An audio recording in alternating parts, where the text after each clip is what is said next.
Ngibingelele ngiphinde nginamukele eMakhaya TV. Afethu uSithembiso lo mfana wangoba esephansi le nquthu. Welcome back. Ngiyabingelela, ngiyayisithoba. Cela niqhubeke bafethu nisupport i-channel, ni-like, ni-subscribe, ni-comment, ni-share. Bafethu mhlawumbe abaningi bese bezibuza ukuthi indaba sithe ungasaphosti, indaba uMakhaya TV uyayivala na? Khona nje umfethu izolo ongi-WhatsApp-ile wakhuluma isiNgisi ngimphendule namhla ekuseni. Othe good morning, why you so quiet?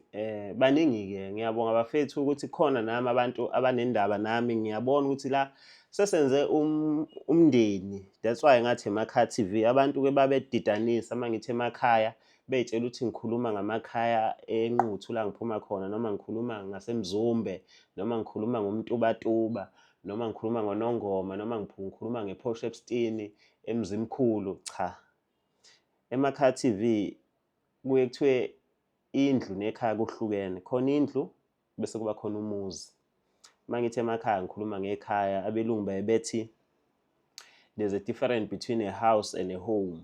eMakhaya TV is home. Ila engikholelwa khona ukuthi fanele siwumndeni sihlale phansi sibhunge sikhulume ngakho konke okusihluphayo, sikhulume ngezimo ezenzakala emndenini, sikhulume ngezinto ezenzakala emphakathini, izinto ezisihlukumezayo, singajajani, sibonisane, sihlezi sinesixazululo sayo yonke inkinga.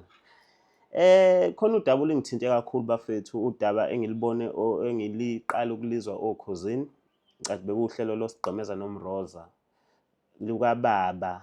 Ngiyamkhohlwa isibongo sakhe, ngizofaka isithombe la. Udaba nje ngilithatha okhosini, angitshontshi, ngeke ngikufihle lokho. Ngicathi Ukhozi is a public radio station, so we can talk about everything esizwe khona. Ngithembe ngeke bengishaye nge-strike, ngeke bengishaye ngama-rights what. Bafethu ubaba isibongo sakhe ngiyasikhohlwa. Uthi ngisibheke ngingaze ngikhuluma into engingayazi, angizwani nokukhuluma into engingayazi. Hayi angisiboni. Ubaba kodwa ngicathi waseMtubatuba. Ubaba ubeshadelwe, bafika isikhathi se-divorce nonkosikazi wakhe, badivosa-ke benomuzi. Inkantolo yanquma ukuthi abahlali bobabili kulo muzi, umama uhlala la, ubaba uhlala la, yabo. Inkantolo-ke inokukwenza lokho. Mhlampe khona umuzi esiwaziyo weSigwili ola eThekwini eLalusha, whereby two share abantu ababili kwaKwaMpisane. So izinto ezenzakalayo emhlabeni, but inkinga kababa iqale la umama eseza nomuntu wakhe athandana naye omusha.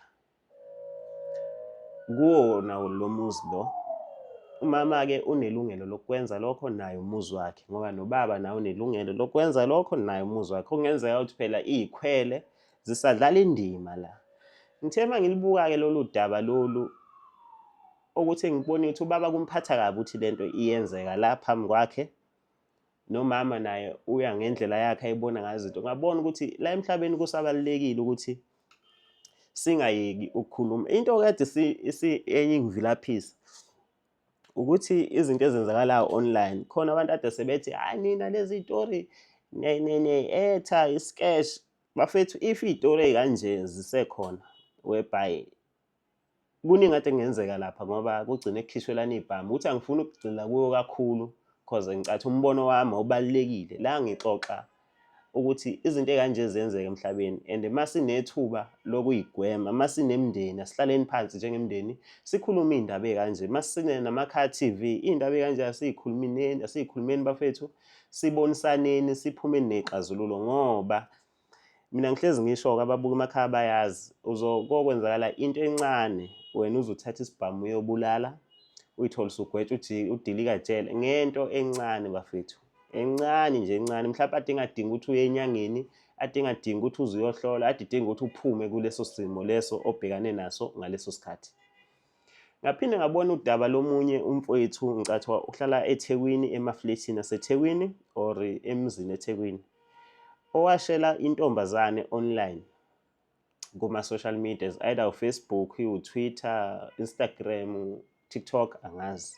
Kodwa wayibona intombi wayithanda elokhu e-inbox-ayo, ngoba phela sesashela khona la kwi-inbox. wayi-inboxa to the point ukuthi intombi imqome, intombi yaseMaritzburg eMphithi. Sengiyesabi intombi zaseMaritzburg, ngiraydi ngingenantombi ngisho.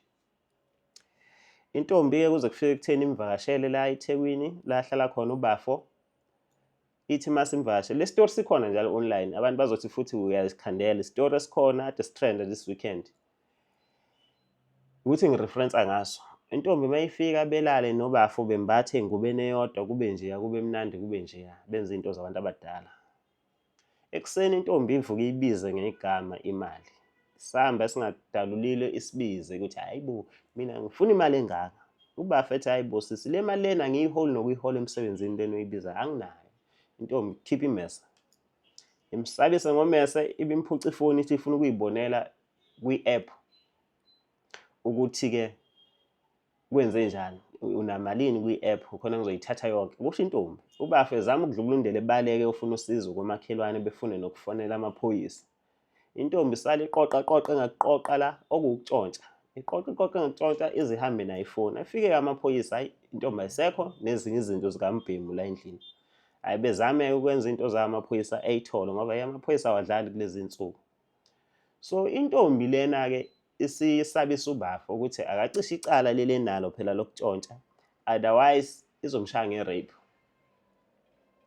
So into enje bafethu isenzeka, abantu basaboshwa beboshelwa ama-rape abangawenzanga. Ibuhlungu-ke lento le, into engithintile ukuthi if wena uyintombazane uzokhanda i-rape, ukhanda i-rape engekho, engasiyona i-rape, uyenze ibe khona. Ngoba khona engathi ngisenkantolo ngiphelezela omunye umfowethu owummeli eyomela elinye iclient, ngalalela icala ngoba mfethu niboke niye enkantolo, uye nje enkantolo uyohlala ulalele. Ngalalela icala whereby umfowethu nentombi yakhe uma wengane yakhe bayathandana. Balala njengey'thandani, bavuka ekuseni angazi babeyokwenzela ingane ine-home affairs, bahamba endleleni baxabana whereby usisi khona into ayeyifuna and ufuna u-600. Umfowethu lethi hayi lento ayinayo su-600 nawu 250. Hayi benyuka u-250 kodwa bexabane nje bethethisane nje lokhu amakhaphuli phambi kwabantu edrobheni. Besuke lapho behambe beyodla. Ku-right nje umfowethu ahambe yosebenza engene shift. Usisi ngesikhathi umfowethu emsebenzini sisi ye-police station. Mayifika ethi umfowethu umrephile. Umfowethu uselandwa amaphoyisa emsebenzini. Masulalela icala labantu bevele bethandana, balala engekho othi akafuni ukuthi kubelalane. Usisi i-rape uyenza ngani? Ngoba ingenxa yokuthi umnika imali eshoda. Mayeqeda futhi uthe seboshiwe walicisha icala usisi. Lento ingiphatha kabi ngani, i-rape ikhona bafethu and ibuhlungu. Nami angazi ngingenza njani kumuntu uma ngezwa kuthiwa khona umuntu o-rape ingane yasekhaya, angazi. Ngendlela nje i-rape engiyibona ngakhona ukuthi imbi, iyabheda, ibuhlungu. But sizoyilimaza ubukhulu be-rape uma kusekhona abantu abaqamba amanga ngenxa ye-rape. Kuzolimala kanjani na? Abantu aba-rape bazohlezi bewawina amacala.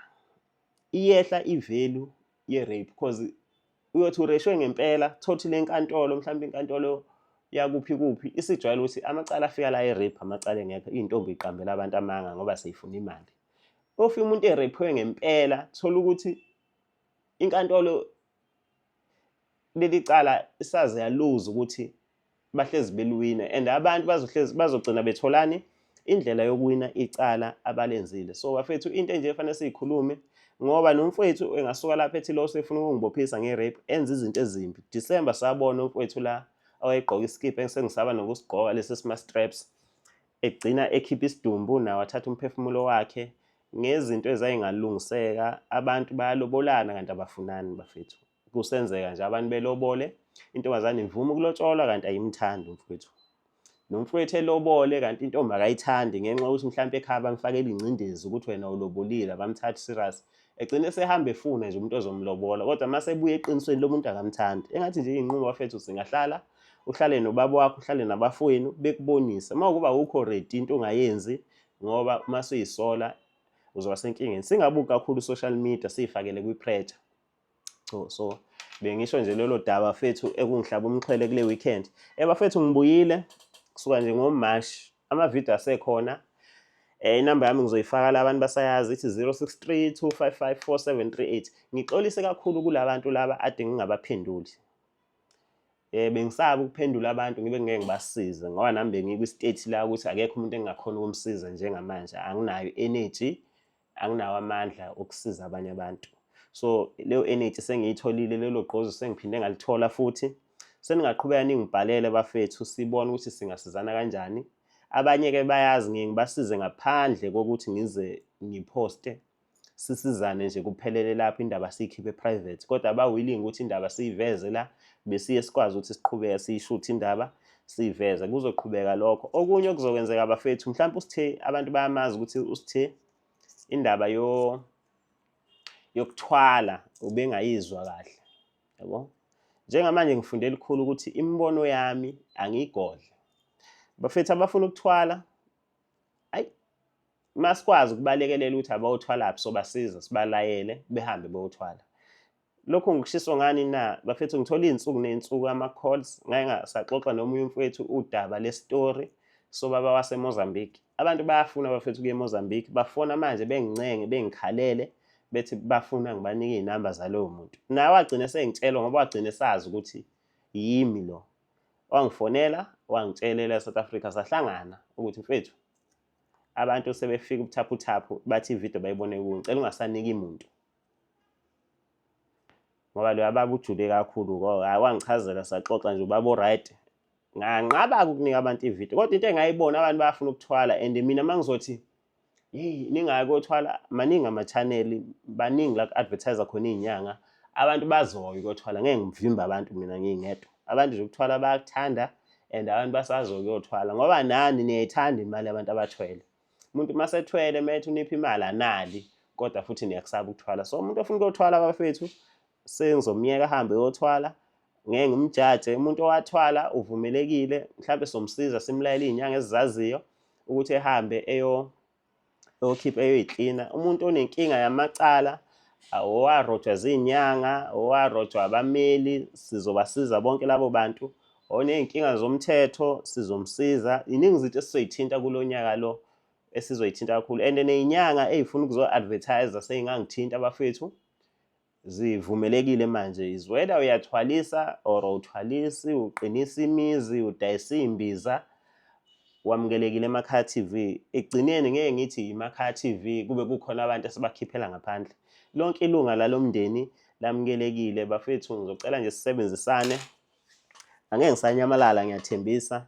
Ngiyingane la ekhaya, angeke ngisanyamalala, sengizohlezi ngikhona. Cela ningakhohlwa futhi ukuthi sisebenzisana nawo EasyBet. Nijoyine u-EasyBet, nisebenzisa le link engizoyifaka la ngaphansi ngoba EasyBet is the best. Ufaka i-promo code ethi Sithe50, indaba ezinto ziyenhla. Ividiyo yokubheja ka-EasyBet sengiyifakile namhlanje, ikhona ongayoyibheka ubheje using EasyBet. Nginiphathele-ke i-content eningi ehlukene, mhlawumbe ningamangali uma nibona iy'ngane ey'ncane zenza izinto eningazazi ngoba ngakusho last year ukuthi ekugcineni ekhaya khona ama-2000, khona omkhulu. Ekugcineni fanele si-accommodate sonke, asingathi mase sikhuluma ngomuntu owayothwala inyanga afike yamgila bese ingane ena-13 ithola ukuthi ayibalulekile. Asithi sikhuluma lelo daba ibe ingane ena-13 nayo ibe khona ezokwazi. Sizohambela ama-university esema-res nabo bebe relevant, sihambele iy'kolwe abasafunda nabo bebe relevant nje bafethu. Nginey'fiso ezinhle kakhulu ngeMakhaya TV kulo nyaka. Cela ningithandazise nani ukuthi zenzeke, nani nibe yingxenye, nomndeni wami omkhulu kakhulu. Niqhubeke nje ni-subscribe, ni-like, ni-comment, ni-share amavidiyo aseMakhaya TV. Laba abawathatha bawafaka ko-TikTok, siyabonga. Niqhubeke nikwenze lokho. Nina you are the best. Nina nomndeni wami wa-online ongibonisa uthando ukuthi noma nami ngiphansi ngi-down, makusekhona abantu abakwaziyo ukuthi Sithe asisakuboni, Sithe ushonephi, ngibone ukuthi no, abantu basaluthanda uthando bafethu. Ngicela nibe right, niphathe kahle, ningamuki bafethu. Iy'mvula zimbi, abahamba ngey'moto emgwaqeni beqaphele before bephuma behamba, engathi bengabasho ukuthi la bakhona isimo sezulu ngeke sibaxakeni. Njengakusho ngithi bye bye.